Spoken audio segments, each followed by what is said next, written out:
If this is what the Mariners lineup looks like heading into 2023, I think they're locked for the playoffs. They can compete with the Astros for the division. 100 plus wins is on the table. They can really compete with any lineup out there in the league. The Seattle Mariners season ended not even a week ago, and the playoffs are still going on.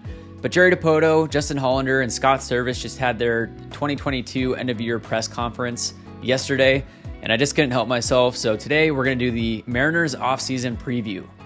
And before we get into it, I'd appreciate if you share your comments and thoughts in the comment section below. I know we all have different opinions on who the Mariners should get or who they're actually going to get this offseason. So I'd appreciate your thoughts, and let's get into it. So today we're going to be going through quite a bit. We're going to cover the 2022 end of year roster. We're going to talk through the players' contracts moving forward and who we have control under and how long. We're going to talk about the 2023 roster, assuming that the free agent players will leave. We're going to talk about some locks for 2023, the potential holes that the Mariners have headed into next year, some free agent options on the free agent market. We're going to talk about who the M's should pursue, and then go through a way too early lineup. And spoiler alert, the Mariners, they could be stacked next year. So we'll begin with the starting pitchers. And under that tab on the right side where it says FA, that is the year that the player becomes a free agent. So they're not signed through that year, but rather Luis Castillo can become a free agent either in 2028 or 2029, depending on the options. With Robbie Ray, he could become a free agent in 2025 or 2027. Logan Gilbert and George Kirby, both not until 2028. Marco Gonzalez is under contract and can become a free agent in either 2025 or 26. Flexen, with arbitration years, he could become a free agent in 2027. And to clarify with that free agent year that I put on the right side, that's when the player becomes an unrestricted free agent. So for example, Chris Flexen has arbitration years coming up after next year. So things still can change, but that's when they become an unrestricted free agent. And this is very promising, having your top four starting pitchers essentially in Castillo, Ray, Gilbert, and Kirby all are under contract until 2025 at least. And Castillo, Gilbert, and Kirby are under contract until 2028. So having your top four guys locked down for the next, call it 4 or 5 years, depending on where things go with that number 5 starter, whether it's going to be Marco or Flexen, or if we do bring up someone like Hancock or other prospects, this could be a top 5 rotation in the league. I made a video before on how our bullpen was going to be a top 5 bullpen. This could be a top 5 rotation in the league for the next few years. So very promising right here. Now relief pitchers, we have a lot of these guys under contract for a while, which is great. Matthew Boyd is the only pending free agent for our relief pitchers. And we got Munoz until 26 or 29, depending on team options. Brash and Murphy, I couldn't find their information. I think it's too early on really for their contract status, but around 2028 is when they would become a free agent. Vesta 28, we got Sewald, Castillo, Sadler until 25. We got Swanson until 26, Barucki also until 25. So relief pitchers looking very strong. We might want to add one more high-end relief pitcher, but we'll get into that in a bit. Now going into position players, we got Cal Raleigh under contract until 2028, Tom Murphy until 2024, Luis Torrens until 2026, and then Kurt Casale is the only pending free agent for a catcher. With the infield, we got Eugenio Suarez until 25 or 26, JP Crawford until 27, Ty France until 26. Evan White, we have him on that extended contract right now. He could become a free agent in 26 or 29. Dylan Moore, 25. And then 2 infielders that are hitting free agency are going to be Carlos Santana, first baseman, and Adam Frazier, who was our second baseman. Outfield, we got Julio Rodriguez to that infinite contract essentially, but pretty much until 2035 is the extent of his contract. Jared Kelenic is under contract until 28. Taylor Trammell, 28 as well. And then Mitch Haniger will be hitting free agency this offseason.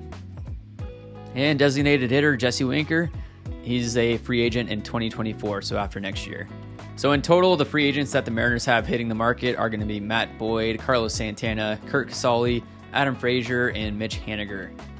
And then the 2023 roster, assuming that all free agents leave, our starting pitchers, we have Castillo, Ray, Gilbert, Kirby, and the real question will be who that number 5 starter is, whether it's Marco or Flexen or prospects in Hancock and Miller. Relief pitchers, we got Munoz, Brash, Sewald, Sadler, Castillo, Festa, Swanson, and Barucki. Catcher, we got Cal Raleigh, Tom Murphy, Luis Torrens. First base, we've got Ty France, Evan White, potentially. We'll see if he's back in the major leagues. He's been injured this past year. Second base, we have no clue. We have a few utility guys, but that hole is needed to be filled. Third base is Eugenio Suarez. And then for now at shortstop is JP Crawford. We'll see with the signings this offseason if JP sticks at shortstop or if he's going to be moved to second base at some point. And then for the outfield, we have Julio Rodriguez, Jared Kelenic, and Taylor Trammell. Probably need one more guy to fill in the gaps there and to provide some depth. And then at DH right now, our only technical DH hitter is Winker. And then roster locks for 2023, a lot of the same guys, Castillo, Ray, Gilbert, Kirby. There's no number 5, that's a lock. Relief pitchers, Munoz, Brash, Sewald, Castillo, Festa, Swanson, Cal Raleigh, Ty France, Eugenio Suarez, JP, somewhere in the infield, and then Julio and Kelenic are the locks for the outfield. Utility, we should see Haggerty and Moore as locks for utility guys. So, what are the potential holes for the Mariners that they need to fill? In my opinion, second base, middle infield, we need one solid guy, top of the lineup guy. We need depth in the outfield, and then potentially a high-end relief pitcher. And there's been people that have been saying that we need to go out and get a big starting pitcher. But in my opinion, I think there's already a logjam. And unless you trade a couple of those guys to fill up a roster spot, then I don't think they're going to go after a starting pitcher. And especially after Jerry DePoto's comments yesterday during the press conference, I don't think they're going to be pursuing a starting pitcher. So now getting into the top free agents that are available on the market. Of course, Trey Turner is going to be the number one target for a few teams, but he's definitely a guy that we have to target. He's going to be 29 headed into next year. Carlos Correa is going to be a free agent, assuming that he opts out of his contract, which it sounds like he will. Personally, I cannot imagine Carlos Correa being a Mariner just because of the prior Astros stuff, but I mean, he's an amazing player. He would help out the Mariners a lot. I just personally hope that we don't get him.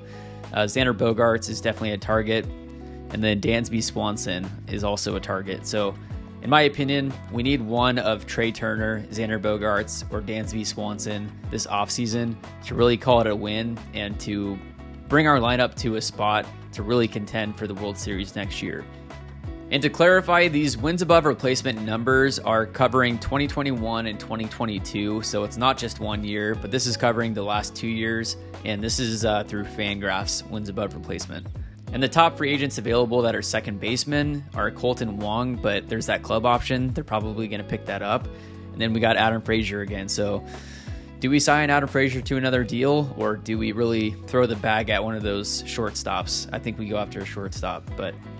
And then for first base, DH free agents that are available, if we do want to add, depth for hitting, we got Jose Abreu, who's going to be a free agent. He's going to be 36 years old.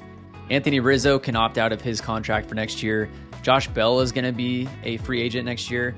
That's one person that might be interesting for hitting depth or DH depth would be Josh Bell.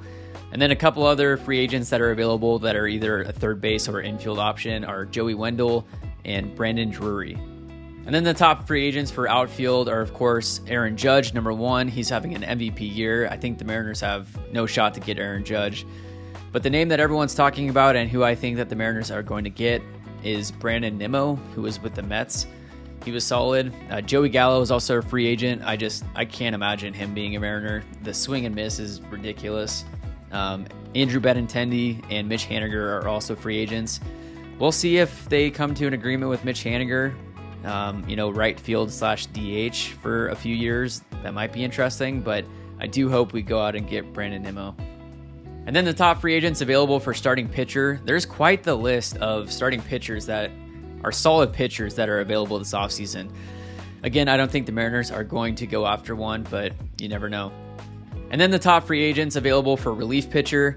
Edwin Diaz is number one. Imagine having Edwin Diaz and Andres Munoz as your 8 and 9 guys. That would just be ridiculous.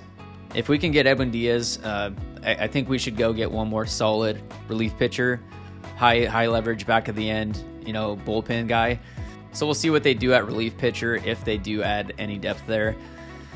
So the top free agents for the M's that I think they should target, definitely need to target a shortstop or a shortstop that can move to second base. So in order, I think they should definitely pursue Trey Turner, Dansby Swanson, Xander Bogaerts. That's the order that I hope they get them in. I've heard that Trey wants to go to the East Coast, so I am not too optimistic that the Mariners actually get Trey Turner, although that would be a steal.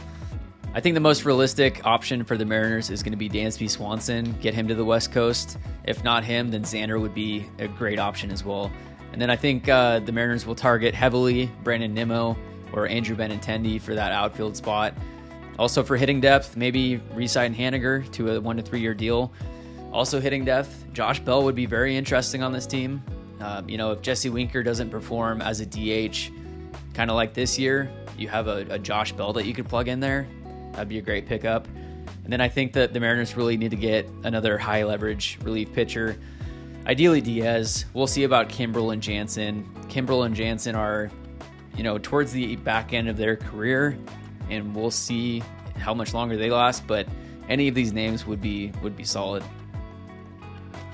So the holes to fill again for the Mariners are going to be second base of the middle infield. We need a little more depth in the outfield, not relying completely on your young guys, and then maybe one more high-end relief pitcher.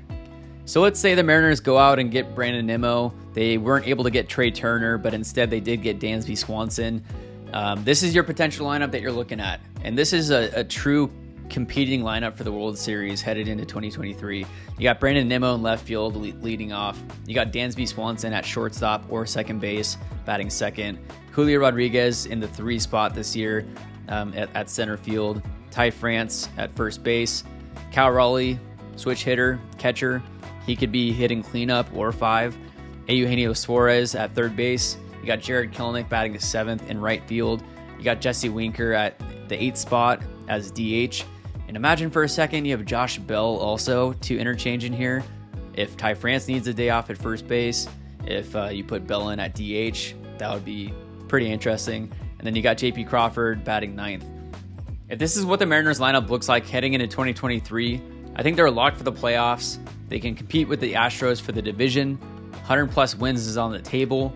They can really compete with any lineup out there in the league. And then a rotation of Luis Castillo. I think George Kirby might be our second best pitcher next year. Logan Gilbert, number 3. Robbie Ray, number 4. If Robbie Ray is our number 4 starting pitcher next year, I think that's a great sign of the improvements that Kirby and Gilbert have made. And then I think at some point next year, whether it's opening day or during the middle of the season, if we get Emerson Hancock up in that rotation, this is a top 5 rotation and they could take down any lineup in the league. Thank you for watching, and again, let me know your thoughts and comments in the comments section below. Which free agents do you think the Mariners should get, and what do you think the lineup will look like heading into next year? How about the starting rotation? And if you like this video, I'd appreciate it if you hit the like button, subscribe to the channel, give it a share, and we'll see you next time. All right, guys, goodbye, Zone, and don't forget it. Stop it.